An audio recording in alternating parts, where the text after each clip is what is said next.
You know, people are freaking out. Have you been watching the news lately? Have you seen the stories about all of these so-called religious liberty laws being proposed? All these laws that would allow businesses to refuse service to certain people or be exempt from certain laws, supposedly for religious reasons. The one that got the most press recently was in Arizona. Oh, Arizona. Our embarrassing neighbor. The state legislature in Arizona, both House and Senate, had passed a bill which would modify Arizona law so that a business could refuse service to gay and lesbian clients based on the business owner's religious beliefs.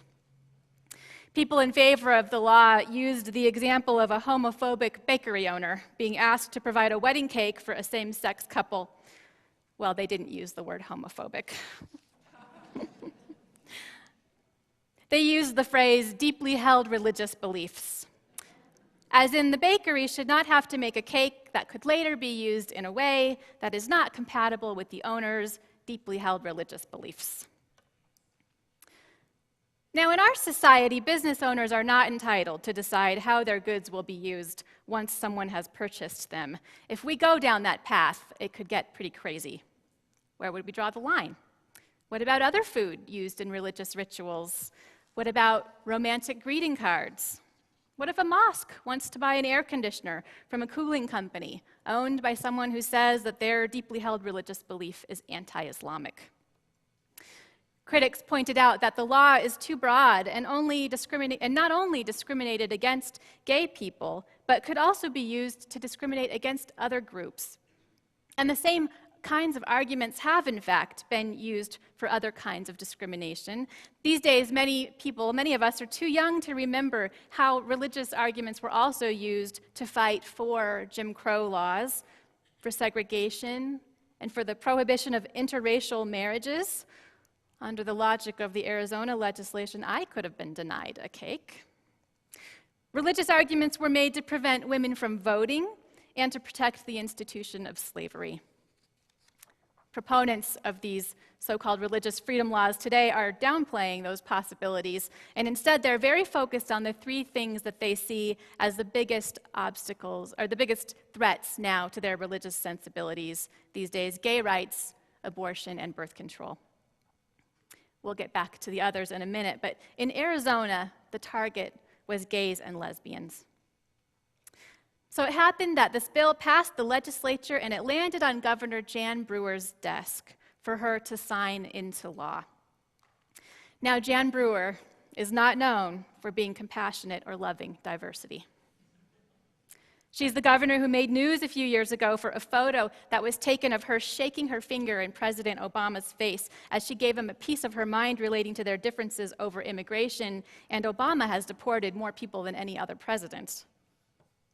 Jan Brewer is known for putting teeth behind the idea of reverse immigration, where you make life so painful, dangerous, and deprived for undocumented immigrant families that, in theory, they will self-deport. The theory is that whatever situation prompted the families to leave their homes and communities and risk their lives and their children's lives to cross the border, with a little effort, we can top it and get them to make the reverse trip. And Arizona is the state that banned cultural studies from its public schools, including colleges, a few years ago. No more Latin American studies or African American studies. Can you imagine? That's Jan Brewer. But when this bill landed on her desk, it gave her pause. It turns out that what makes the conservative religious base happy is not necessarily good for the state. By the time the bill made it to her desk, she was hearing a lot of pushback, especially from the business community. There was the threat of a Super Bowl committee boycott. The Super Bowl is supposed to take place in Glendale, Arizona next year. Prominent people in her own party, including Mitt Romney and John McCain, spoke out against it, and even some of the legislators who had voted for this bill did an about-face, saying they'd been rushed and had made a mistake. So she vetoed it. Thank goodness. Now, Arizona isn't the only state to consider a bill like this. Bills about the same core issue have been proposed in at least 24 other states. So far, many have been rejected, either by voters or by legislatures that refused to take them up and move them forward. And none that I know of have been signed into law. But the trend is striking. And not only that, but there are other kinds of religious liberty cases going on right now. In just 9 days, on March 25th, the U.S. Supreme Court is going to hear arguments in 2 cases known as the Hobby Lobby and Conestoga Woods cases. These cases are a reaction to the Affordable Care Act, or Obamacare, which stipulates that health insurance has to cover contraceptives. In other words, the law includes a contraceptive guarantee, meaning that if you purchase health insurance or if you have it provided as part of your compensation package at your job, you're guaranteed to be able to access the health care that addresses the primary concern for women of childbearing age, when and if to become pregnant. Now, when this part of the Affordable Care Act was first rolled out, of course, it caused controversy within Catholic institutions such as universities, hospitals, and charities. We heard about that in the news at that time. So the Obama administration modified the act, and now no churches, religious orders, or religiously affiliated charities have to directly provide the coverage. They fill out a form stating their exemption, then they don't pay for it, you don't have to be involved in it. But their employees can still access contraceptive coverage if it's in accord with the employee's religious beliefs. Many of you will have heard about another Supreme Court case filed by a group of nuns who run a nursing home called the Little Sisters of the Poor. They too were allowed an exemption as a religious nonprofit, but what they objected to was even signing the form. When the news showed the Little Sisters of the Poor, it showed all these smiling little old ladies wearing habits, tending to the patients in their care, but these ladies are about as passive as a pack of Rottweilers.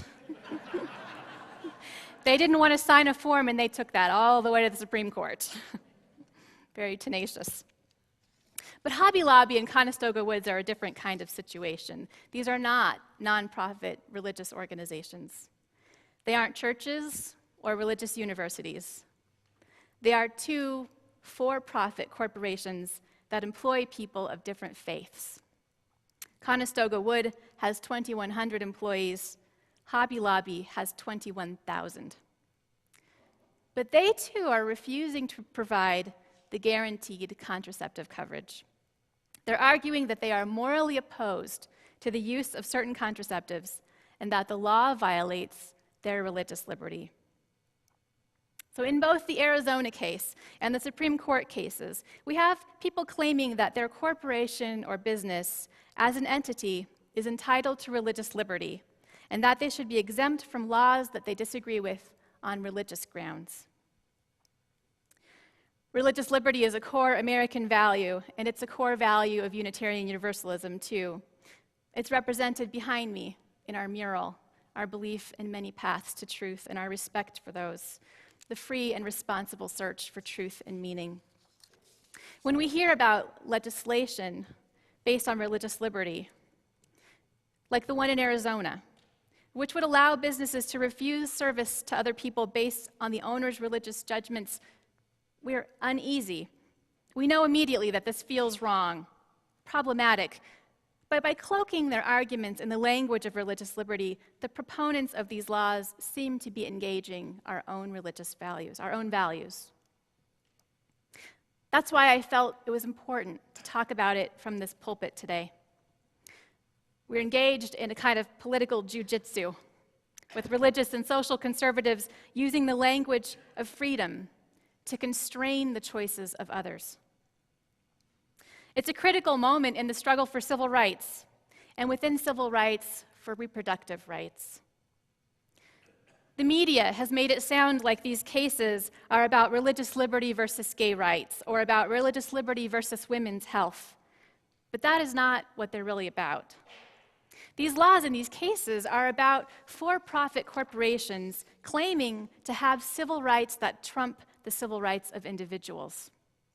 They are about whether we will have religious liberty for only some people, meaning the owners of businesses, or for everybody.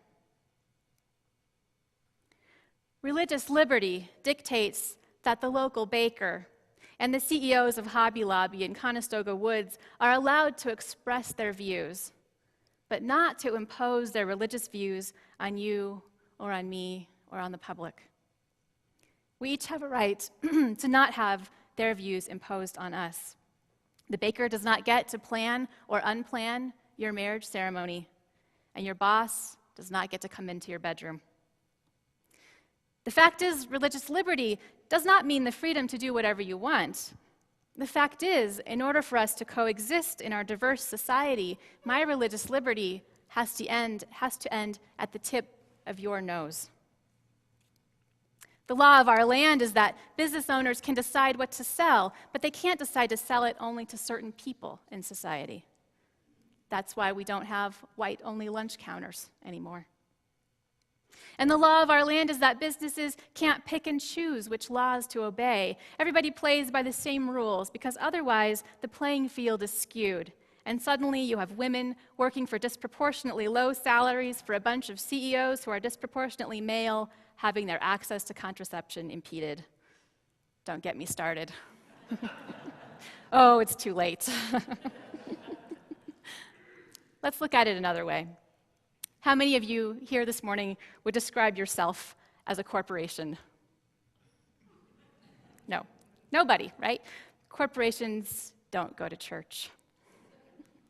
They don't light candles, sing hymns, or meditate. In and of themselves, corporations are not entitled to religious liberty because they cannot be practitioners of a religion. Corporations are not people. Same with businesses. We do business. We are not business. Religious liberty belongs to human beings, not corporations. And corporations cannot be equal to individuals because they hold more power than individuals. Fred Getty is a Mormon professor at Brigham Young University, and he's one of many people who have filed briefs in the Hobby Lobby and Conestoga Woods cases. He points out that if the court rules in favor of Hobby Lobby, it is in its essence interfering in religion by picking favorites. It's saying to the corporation, we favor your beliefs over the beliefs of your employees. And this is really important because the implications of these cases go way beyond contraception. If companies can refuse to provide or even allow contraceptive coverage, they could refuse to allow coverage on other health services that they reject on religious grounds.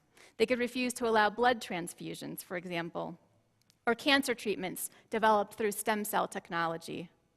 Imagine having a hard-to-treat cancer and hearing that your insurance won't cover the best treatment option for you because of your employer's religious claims. And once the health care law has been rejected on religious grounds, what's to stop companies from rejecting other laws they disagree with on those grounds? What's to stop them from firing employees who get divorced or who live together without getting married or anything else they have a religiously framed moral objection to? So if it's not decided wisely, this case could open the door to a landslide of consequences, and it could undermine individual rights. But I'm especially concerned about its impact on women and families. This year, I'm a member of the Faith and Reproductive Leadership Institute at the Center for American Progress in Washington, D.C. There are about 25 of us at the Institute, faith and secular leaders from across the country, who the Center for American Progress brought together in January to kick off a year of study and leadership on reproductive rights. I used to think reproductive rights meant access to abortion. In fact, I applied to the Institute after last fall's abortion referendum in Albuquerque. I was so mad at those out-of-state activists for trying to get in the way of private decisions. So you can thank those protesters for my new, now national level of leadership on the issue. But when I got to Washington, D.C. for our initial training, we spent a large portion of our time on the issue of religious liberty, and in particular, on these two Supreme Court cases that are coming up. Because the thing is that before a woman can make any kind of a meaningful decision about her reproductive health, whether it's to avoid or terminate a pregnancy or to become a mother, she has to have access to her full range of options to begin with. She can't make these choices without the full range of options available.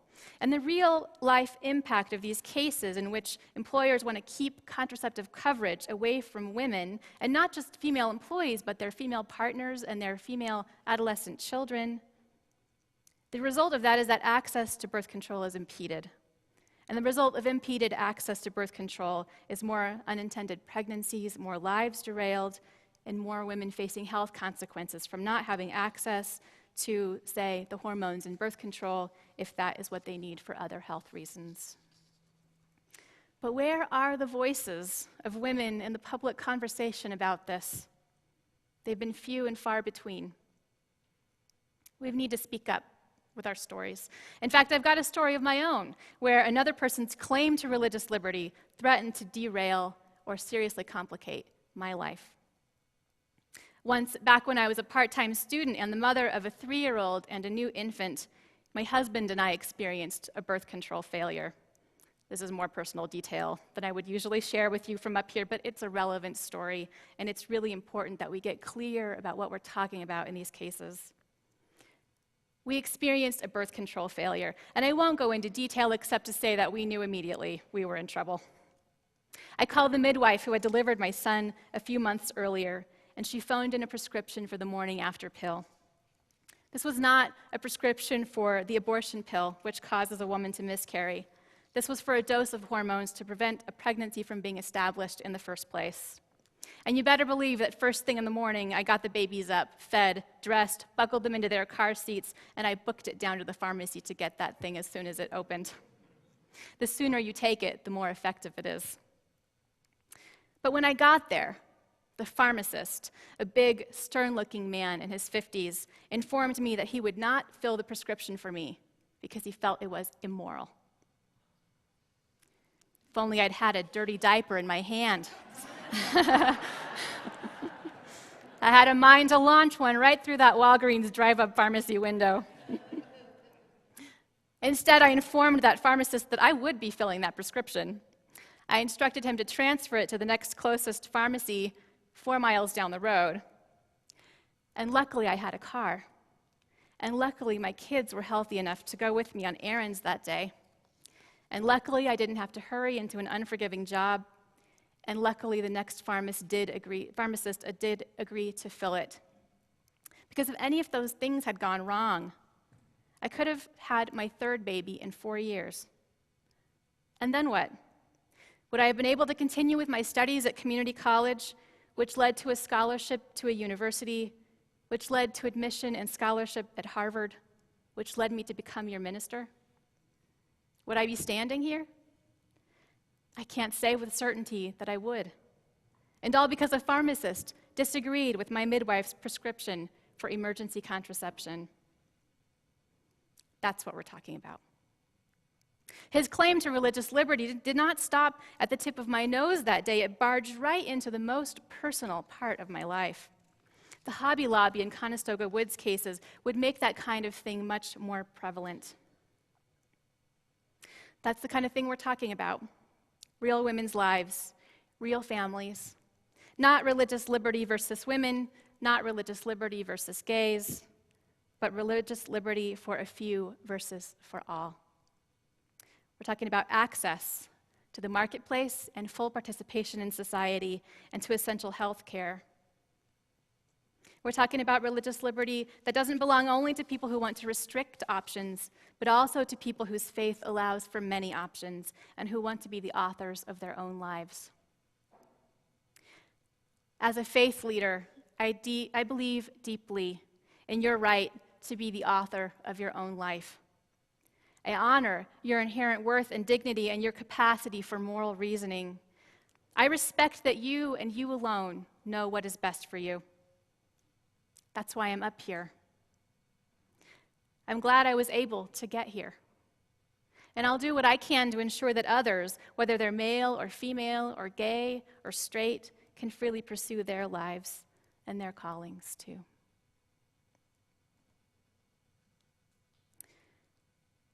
I'm going to have us skip our closing hymn and go right to our beautiful postlude.